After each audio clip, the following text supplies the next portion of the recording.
Soomaaliyeed waxaan leeyahay hambalyo maanta oo maalin taariikh ah gaar ahaan aniga taariikh gooni ila maanta waxaa halkan ku qaabilay gudoomiyaha Cabdi Xaashi iyo ra'iisul wasaare ku-xigeenka Mahdi oo maanta halkan ii keenay liiskii aqalka sare ee Soomaaliland ee gobolada Waqooyi.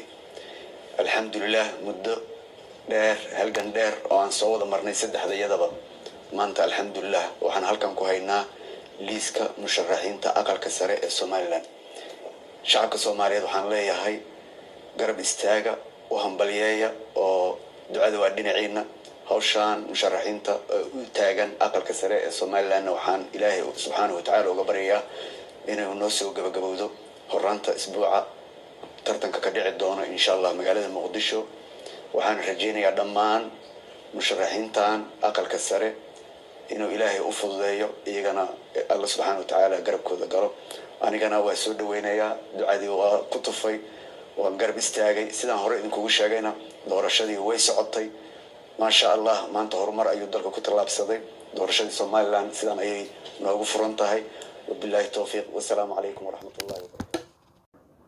العالمين وحمانتا oo ah 22ka September maalin 2022 maalin salaasa ah noo soo dhameystirmay oo noo suurta gashay aniga iyo gudoomiye Cabdi Xaashi Cabdullaahi in aanu soo xulno liiskii 11 tartamayaasha 11 kursi ee baarlamaanka federaalka Soomaaliya aqalka sare u metelaya gobolada Waqooyi ee Soomaaliland.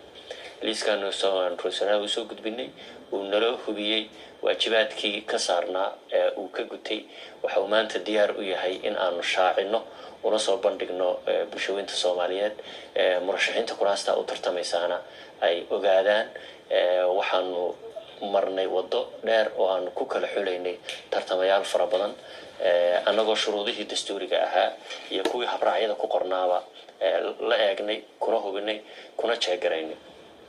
waxaa kaloo iyadana noo gabagaba oo aan soo gabagabaynay ergadii 23ka oday dhaqameed iyo 23 ergey oo noqonaya baarlamaanka Soomaaliland ee dooran doona murashaxiinta u tartamaysa kuraasta aqalka sare ee gobolada Waqooyi ee Soomaaliland.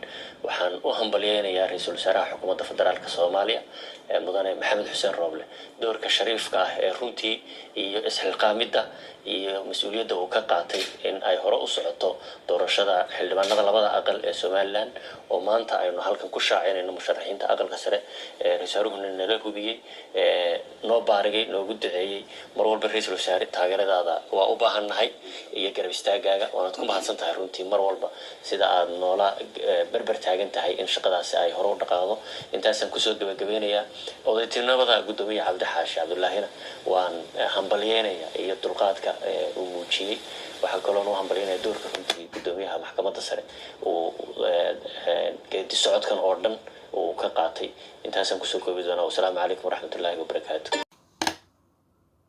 muddaanu يعني أرنتن ودني وخلافنا قد احتري الحمد لله رب العالمين وانو لما ينكاس ورانو هذا بدن أون كدريا مجرو انتي ويلي أيا نوعه وان كل رأسنا هاي وهي تهاي سدا وشيء أيا كل مدى سنة هاي وان كل رأسنا هاي هذه أدباد ما سنتي. shacabka Soomaaliyeed waxaan leeyahay hambalyo maanta oo maalin taariikh ah gaar ahaan aniga taariikh gooni ila maanta waxaa halkan ku qaabilay gudoomiyaha Cabdi Xaashi iyo ra'iisul wasaare ku-xigeenka Mahdi oo maanta halkan ii keenay liiskii aqalka sare ee Soomaaliland ee gobolada Waqooyi. alxamdulillah muddo dheer halgan dheer oo aan soo wada marnay saddexdayadaba maanta alxamdulillah waxaan halkan ku haynaa liiska musharaxiinta aqalka sare ee Soomaaliland. shacabka Soomaaliyeed waxaan leeyahay garab istaaga oo hambalyeeya oo ducada waa dhinaciina hawshaan musharaxiinta u taagan aqalka sare ee Soomaaliland waxaan Ilaahay subhanahu wa ta'ala uga baryayaa inuu noo soo gabagabowdo horraanta isbuuca tartanka ka dhici doona insha Allah magaalada Muqdisho. waxaan rajaynayaa dhammaan musharaxiintan aqalka sare inuu Ilaahay u fududeeyo iyagana Allah subhanahu wa ta'ala garabkooda galo. anigana waa soo dhaweynayaa ducadii waa ku tufay waan garab istaagay sidaan hore idinkugu sheegayna doorashadii way socotay maasha allah maanta horumar ayuu dalka ku tallaabsaday doorashadii Somaliland sidaan ayay noogu furan tahay wabillahi tawfiiq wassalaamu calaykum waraxmatullaahi wabarakaatuh